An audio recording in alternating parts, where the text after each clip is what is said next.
Bhuma Nagireddy మరణంపై assembly సంతాప తీర్మానంలో పాల్గొనకపోవటం YSRCP దూరదృష్టికి నిదర్శనమా? Bhuma మరణంపై TDP చేసింది రాజకీయ రాద్ధాంతమేనా? భూమా నాగిరెడ్డి మరణం అనంతరం అసెంబ్లీలోనూ అసెంబ్లీ బయట చోటు చేసుకున్న పరిణామాలపై కేఎస్ఆర్ పొలిటికల్ కామెంట్ ఇప్పుడు. నంద్యాల ఎమ్మెల్యే భూమా నాగిరెడ్డి మరణంపై ఏపీ శాసనసభ సంతాప తీర్మానం పెట్టినప్పుడు విపక్షమైన వైఎస్ఆర్ కాంగ్రెస్ వెళ్లలేదన్న వార్త వినగానే మొదట కొద్దిగా ఆశ్చర్యం కలిగించింది. అలా చేయవచ్చా అనిపించింది. కానీ ఆ తర్వాత ఆ పార్టీ అధినేత జగన్ చెప్పిన కారణం, ఆ పార్టీ వారు చేసిన వాదన విన్న తర్వాత ఎంత దూరంగా ఆలోచించారనిపించింది. అంతేకాదు, చనిపోయిన వ్యక్తి పట్ల గౌరవంగా ఉండడం కోసం జగన్ కానీ వైఎస్ఆర్ కాంగ్రెస్ కానీ తమను ఒక మాట అన్నా పర్వాలేదులే అనుకున్న తీరు మానవత్వానికి నిదర్శనమని అనిపించింది. భూమా నాగిరెడ్డి పట్ల ముఖ్యమంత్రి చంద్రబాబు నాయుడు, మంత్రులు, టీడీపీ ఎమ్మెల్యేలు ఎంత నాటకీయంగా మాట్లాడారు, రాజకీయాల్లో ఎంత కపటంగా ఉండవచ్చో ఏపీ శాసనసభలో టీడీపీ నేతలు నిరూపించారంటే అతిశయోక్తి కాదు. వారికి ఎంత రాజకీయం వంట పట్టకపోతే స్వయాన నాగిరెడ్డి కూతురును అంత్యక్రియలు పూర్తి కాకముందే విజయవాడకు బయలుదేరి తీసుకొచ్చారు, ఏపీ అసెంబ్లీలో మాట్లాడించారు. అలాగే నాగిరెడ్డి బావమరిది ఎస్వి మోహన్ రెడ్డితో కూడా అదే మాదిరి శాసనసభలో మాట్లాడించారు. గతంలో కూడా కొందరు ఎమ్మెల్యేలు, నేతలు చనిపోయినప్పుడు శాసనసభలో పరస్పరం ఆరోపణలు చేసుకుని అసలు విషయం పోయి రాజకీయ వివాదమే ప్రముఖంగా చోటు చేసుకున్న సందర్భాలు చాలా ఉన్నాయి.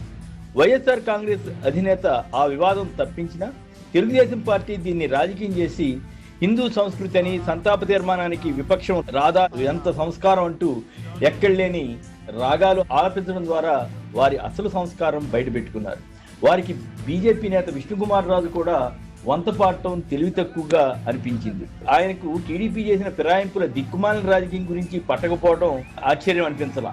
భూమా నాగిరెడ్డి, ఆయన భార్య శోభా నాగిరెడ్డి, అలాగే శోభా సోదరుడు ఎస్వి మోహన్ రెడ్డి ఒకే కుటుంబానికి చెందిన వారైనా జగన్ 3 టికెట్లు ఇచ్చారు.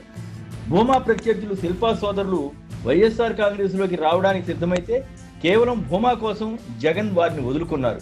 ఆ తర్వాత శోభ అనూహ్యంగా ప్రమాదంలో మరణించడంతో వారి కుమార్తె అఖిలప్రియకు టికెట్ ఇచ్చారు. నాగిరెడ్డికి పిఏసీ చైర్మన్ పదవి ఇచ్చారు. అదే సమయంలో ఒకప్పుడు టీడీపీ ఎంపీ, ఎమ్మెల్యే అన్న సంగతి కూడా చూడకుండా చంద్రబాబు ప్రభుత్వం భూమాపై రౌడీ షీట్ పెట్టింది, ఎస్సీ అత్యాచార కేసు పెట్టింది, జైల్లో ఉంచింది, బెయిల్ రాకుండా అడ్డుపడింది. చివరికి భూమా తన కూతురితో సహా టీడీపీలో చేరే వరకు వేధించారు. అంతేకాక మంత్రి పదవి ఇస్తామని ఆశ చూపారు. వీళ్ళని నమ్మి టీడీపీలో వారిద్దరూ చేరారు. మంత్రి పదవి రాలేదు సరిగదా, శిల్పా గ్రూప్తో నిత్యం తగాదాల టెన్షన్ ఏర్పడింది. చంద్రబాబు ఎప్పుడు మంత్రి పదవి ఇస్తారో తెలియని ఉత్కంఠ నెలకొంది. ఆ క్రమంలో కర్నూలు జిల్లాలో టీడీపీకి బలం లేకపోయినా మళ్లీ చంద్రబాబు కౌన్సిల్ ఎన్నిక బేరసారాలు మొదలుపెట్టించారు. ఆ ఎన్నికలో గెలిపించాలని భూమాతో గట్టిగా చెప్పారని ప్రచారం జరుగుతోంది.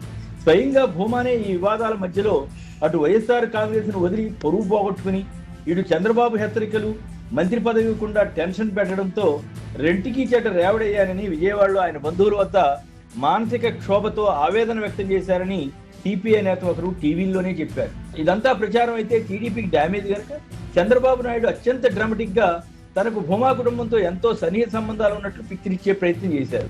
చంద్రబాబుకు నిజంగానే ఇందులో రాజకీయం చేయదలిచి ఉండకపోతే అసెంబ్లీలో మంత్రులు, కొందరు ఎమ్మెల్యేలు నోటికి వచ్చినట్లు జగన్ ను, వైఎస్ఆర్ కాంగ్రెస్ ను విమర్శిస్తుంటే ఆపి ఉండాల్సింది. అలా చేయకపోగా తాను కూడా ఒక రాయి వేయకపోతే ఎక్కడ వెనుకబడిపోతాను అన్నట్లుగా జగన్ ని విమర్శించారు. అందుకే జగన్ కు కోపం వచ్చినట్టుంది. ఒక్క మాటలో తేల్చేశారు, చంద్రబాబు నక్క రాజకీయాలు చేస్తారని. నక్కకు నాగలోకానికి ఉన్నంత తేడా తమ మధ్య ఉందని ఆయన అన్నారు. నిజమే, రాజకీయాల్లో అబద్ధాలు చెప్పు, మోసాలు చేయి, ప్రతి సందర్భంలో మంచి చెడుతో నిమిత్తం లేకుండా రాజకీయం చేసి ఏమైనా కానీ ప్రజలను మాయ చేసి గెలవాలనుకున్న మనస్తత్వం తనదని భూమా సంతాప తీర్మాన చర్చలో చంద్రబాబు రుజువు చేస్తే, తనకు దూరమైన మరణించిన తర్వాత భూమాకు సభలో అగౌరవం కలగరాదని భావించి మానవత్వంతో వ్యవహరించానని జగన్ రుజువు చేసుకున్నారు. 2 పక్షాల వాదన విన్న తర్వాత వైఎస్ఆర్ కాంగ్రెస్ పార్టీ సంతాప తీర్మాన సమయంలో సభలో లేకపోవడమే సరైన నిర్ణయమే అన్న అభిప్రాయం ఏర్పడింది. కాకపోతే అధికార టీడీపీ మాత్రం భూమా సంతాప సభను సైతం రాజకీయ ప్రత్యర్థులపై తట్టెడు బురద జల్లేందుకు యత్నించి తన కుట్ర స్వభావాన్ని మరోసారి రుజువు చేసుకుందని చెప్పాలి.